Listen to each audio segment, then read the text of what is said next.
वडोदरा में Paramount company मौजूद है, जहां से 1,20,000 की कीमत की स्टेनलेस स्टील की चोरी की गई थी। इस गुनाह में 3 लोग शामिल थे, लेकिन इस मामले में एक तरकट भी रचा गया था। अब इस पूरे मामले की शिकायत मांजलपुर पुलिस थाने में दर्ज हुई थी। दरअसल मांजलपुर पुलिस थाने में भंगार के माल की चोरी की और अन्य 2 गुनाहों की शिकायत दर्ज की गई थी। तब ये पूरा मामला आखिरकार है क्या, इस बारे में ज्यादा जानकारी देने के लिए आज एक पत्रकार परिषद का आयोजन हुआ था। तब पत्रकार परिषद के तहत एसीपी प्रणव कटारिया ने इस बारे में ज्यादा जानकारी दी। પેરામાઉન્ટ કંપની છે જીઆઈડીસીમાં, એ કંપનીમાં એક ચોરી થયેલી. એ ચોરીમાં આરોપી છે પ્રકાશ પરમાર, જે આ કંપનીમાં માલ સામાન ભરવાનો કોન્ટ્રાક્ટ ધરાવે છે. એની સાથે એ કંપનીનો સિક્યોરિટી ગાર્ડ નગીન મકવાણા અને ત્રીજો વિજેન્દ્ર રાજભર, જે ટેમ્પો ચાલક છે, ટેમ્પોનો માલિક. એના ટેમ્પોમાં આ ત્રણેય ભેગા થઈને આ જે પેરામાઉન્ટ કંપની છે, કંપનીમાંથી 1,20,000ની કિંમતની સ્ટેનલેસ સ્ટીલની ચોરી કરેલી. આ ચોરી બાદ જે પ્રકાશ પરમાર છે, એ પ્રકાશ પરમારને આ વિજેન્દ્ર રાજભર જે છે, વિજેન્દ્ર રાજભરે 1,20,000 આપેલા આજે આની કિંમત.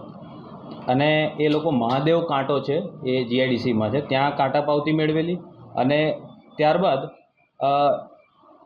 અશોક દુબે નામનો એક આપણો બીજો ગુનો દાખલ થયો છે. એ અશોક દુબેએ આ વિજેન્દ્ર રાજભરનો કોન્ટેક્ટ કરેલો અને એને ટેમ્પો સાથે પકડ્યો છે. અશોક દુબે જુપિટર 4 રસ્તા પાસે આ વિજેન્દ્ર રાજભરને લઈ જઈને એને જણાવેલ કે ત્યાં ચોરી કરેલી છે, કોની પાસેથી લાવ્યો છે જણાય. એટલે વિજેન્દ્ર રાજભરે જણાવેલું કે આ પ્રકાશ પરમાર પાસેથી હું લાવેલો છું. ત્યારબાદ આ અશોક દુબે પ્રકાશ પરમારનો કોન્ટેક્ટ કરીને એને જુપિટર 4 રસ્તા પાસે જે બેન્કર હોસ્પિટલ આવેલી છે ત્યાં બોલાવેલા.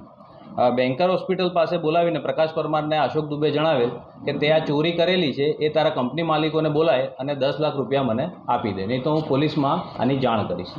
ત્યારબાદ પ્રકાશ જે પરમાર છે એની પાસે આટલા પૈસા ન હોય, એને જાણ કરી કે મારી પાસે આ પૈસા છે નહીં, એ તમારે જેને જાણ કરવી હોય તો આ અશોક દુબે એ એક તરકટ રચે છે અને જે આ રાજભર છે, જેણે આ ચોરીનો માલ ખરીદ્યો, એની પાસે પોલીસ સ્ટેશનમાં એક અરજી અપાવે છે કે વિજેન્દ્ર રાજભરે પ્રકાશ પરમાર પાસેથી જે માલ ખરીદ્યો એનું બિલ આપતો નથી, એટલે પ્રકાશ પરમાર વિરુદ્ધ આ રીતે એક અરજી અપાવે છે. ત્યારબાદ આ અરજીની તપાસ પોલીસ સ્ટેશનમાં ચાલુ હતી. એ દરમિયાન આપણે જે કંપનીના માલિકોના નિવેદન લીધે, કંપનીના માલિકોના નિવેદન લેતા ખબર પડી કે ખરેખર આવો ચોરીનો એક બનાવ બનેલો છે અને કંપનીમાંથી આ રીતે ચોરી થયેલી છે. ત્યારબાદ આપણે સીસીટીવી ફૂટેજ મળ્યા છે અને સીસીટીવી ફૂટેજમાં આ તમામ જે અશોક દુબે, વિજેન્દ્ર રાજભર, એ બધા એ સીસીટીવી ફૂટેજમાંથી એને એ બાબતને સમર્થન મળે છે. ત્યારબાદ એટલે આપણે આમાં કુલ 2 ગુના દાખલ કરેલા છે. પહેલો ગુનો જે કંપનીમાં, જે પેરામાઉન્ટ કંપનીમાં ચોરી થઈ છે, એ કંપનીમાં ચોરીનો એક ગુનો, જેમાં આરોપી પ્રકાશ પરમાર, નગીનભાઈ મકવાણા અને વિજેન્દ્ર રાજભર, આ 3 આરોપીઓ છે. આ 7 વર્ષથી ઓછી સજાનો ગુનો છે, એટલે ત્રણેયને આપણે એના ચહેરા નિશાન પત્રક ભરીને એને મુક્ત કરેલા છે.